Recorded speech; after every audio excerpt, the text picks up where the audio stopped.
It's story time.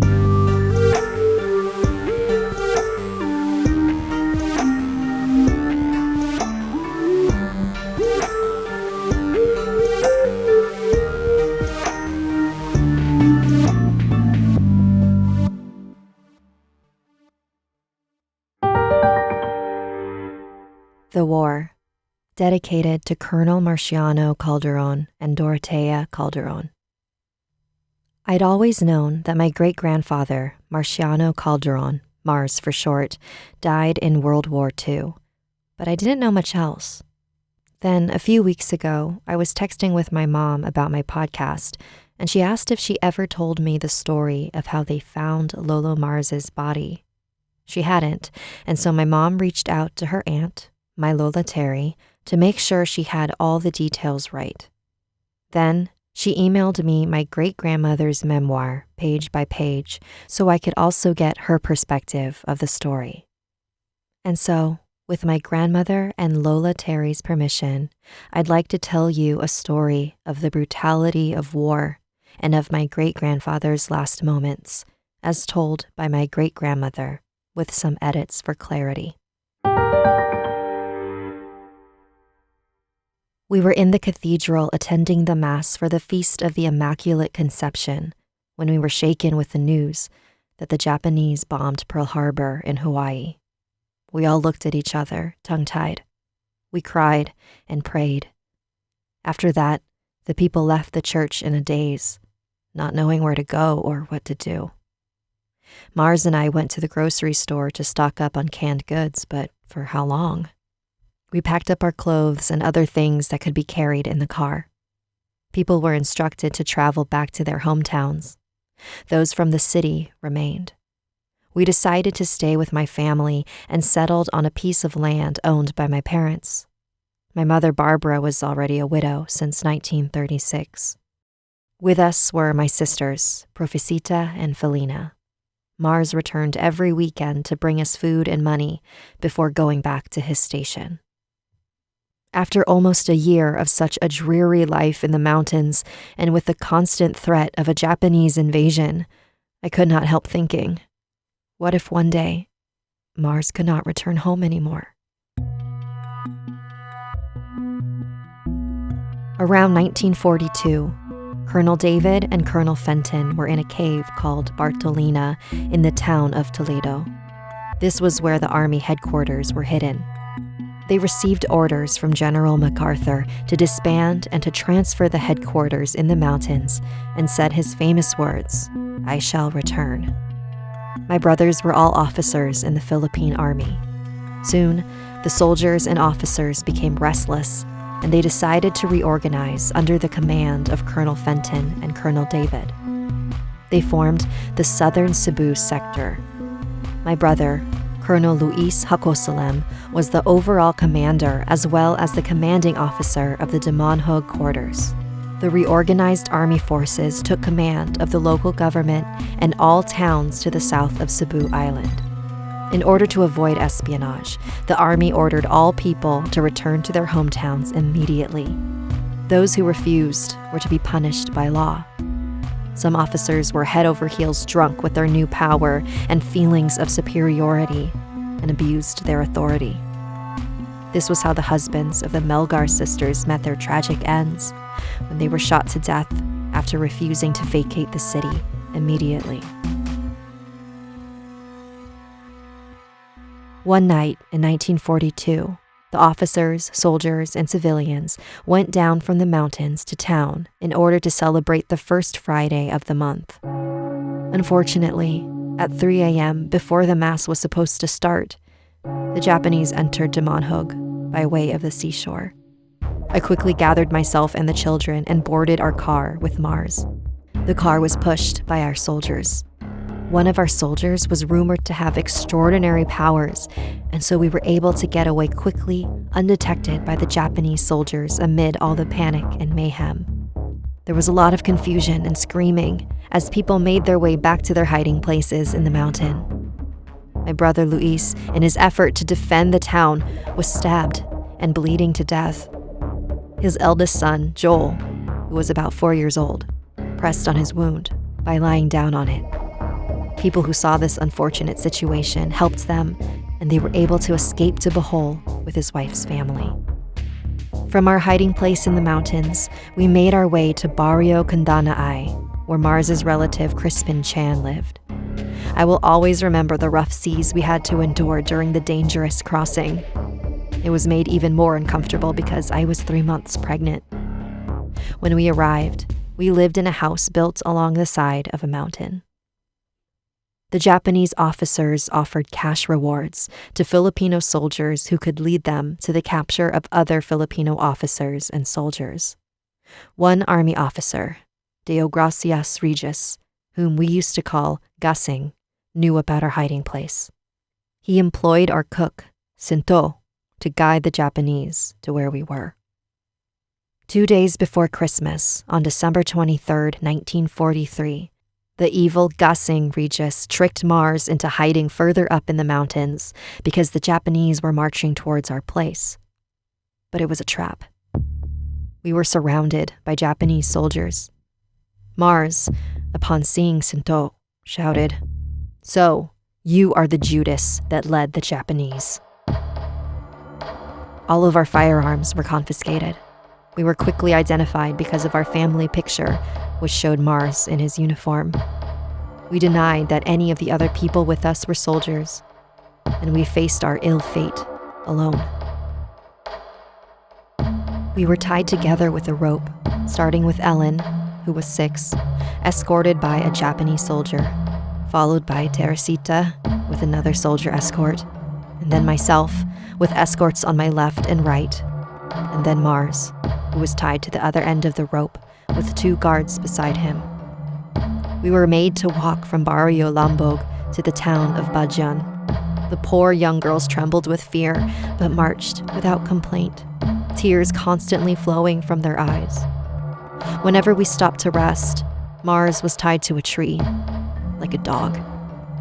We waited for 2 hours in Bajan to wait for the Japanese-appointed mayor, Silvano Hakosalem, to identify us.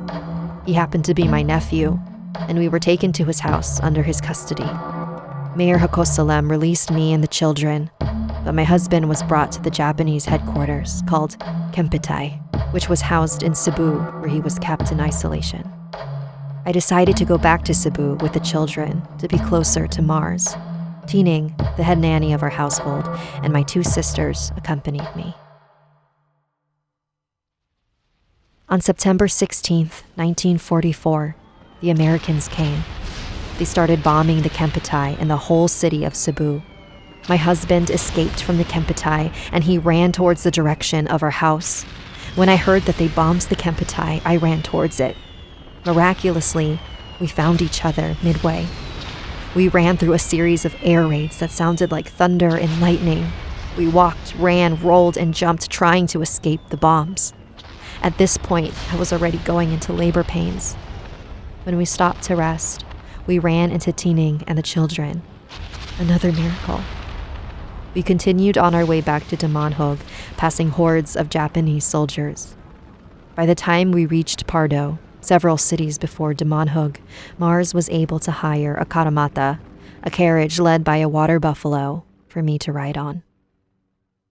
That evening, we reached Karkar. My friend and former classmate recommended that we stay in one of the houses owned by another family.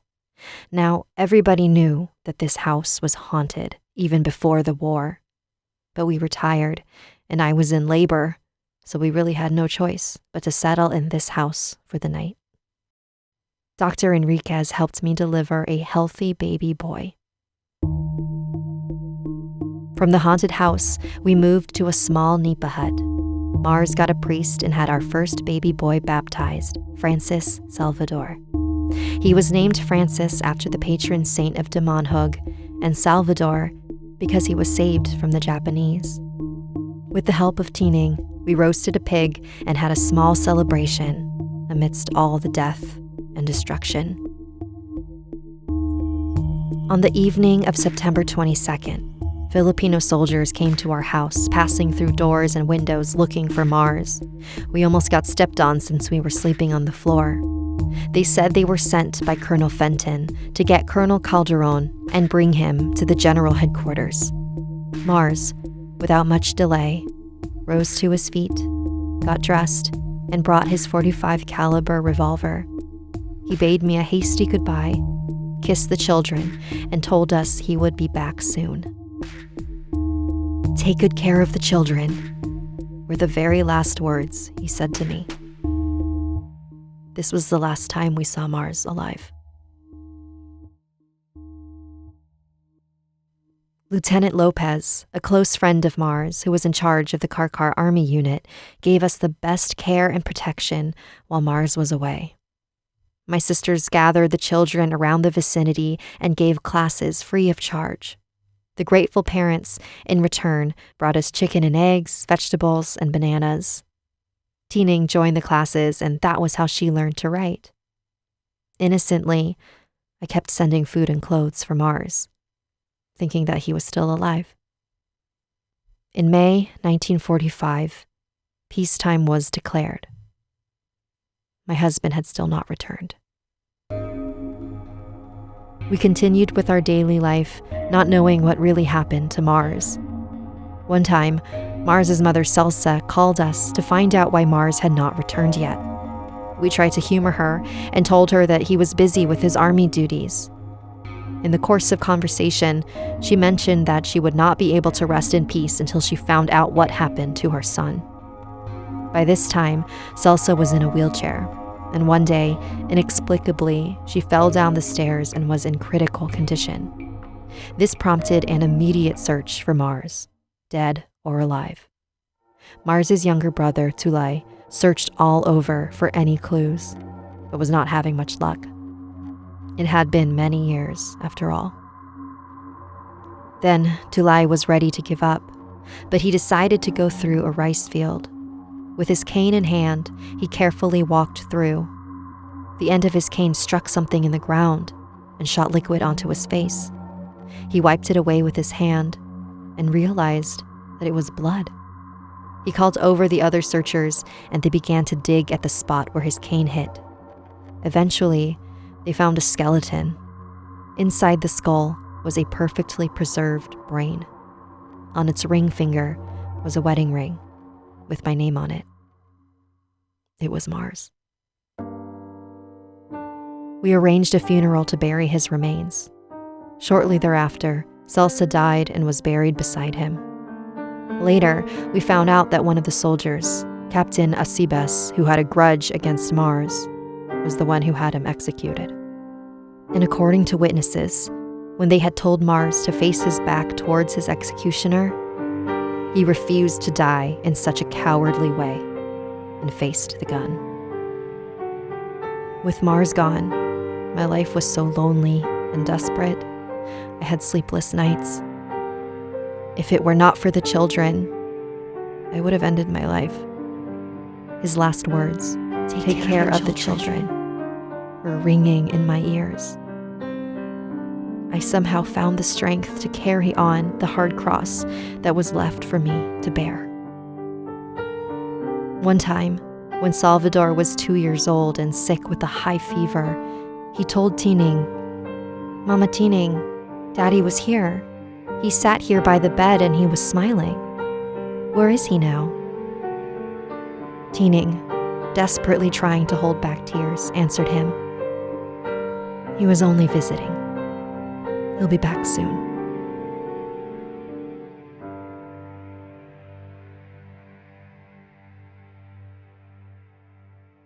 Dorotea Calderon, or my Lola Bi, went on to live a long and fulfilling life as a professor and mother of 3.